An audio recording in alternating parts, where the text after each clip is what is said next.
অ' মামা আপুনি বোলে সেই অমিত শ্বাহক সেৱা কৰোঁতে বোলে আপোনাৰ বোলে পিঠিৰ ৰাজহাড়ডাল নোহোৱা হৈ গৈছিলে কথাটো হয় নি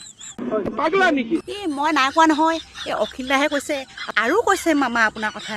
আপুনি বোলে সেই আপোনাক বোলে ৰাজধানীকে মুখ্যমন্ত্ৰী হোৱাৰ কাৰণে দিল্লীত বোলে থাকিবলৈ দিলে আপোনাৰ কাৰণে বোলে বাংলাদেশে বোলে খেদিব পৰা নাই অখিল দাই বিশ্বাস নহয় যদি ভিডিঅ'টো চাই লওক হিমন্ত বিশ্ব শৰ্মাই অমিত শ্বাহৰ সন্মুখত যিটো সেৱা কৰিছে এনেকৈ কৰি আমি নামঘৰটো তেনেকুৱা সেৱা নকৰোঁ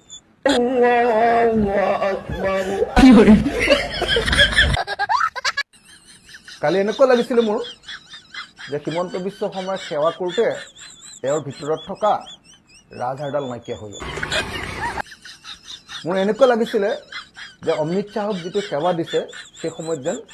হিমন্ত বিশ্ব শৰ্মা কেঁচুত পৰিণত হৈ গ'ল তেওঁৰ ভিতৰত ৰাজহাড়ডাল নাই আৰু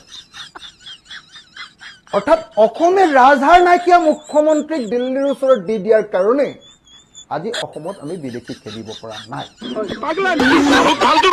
কথা কোৱা মানুহৰ সমান মূৰ্খ মানুহ পৃথিৱীত জন্ম হৈছে নেকি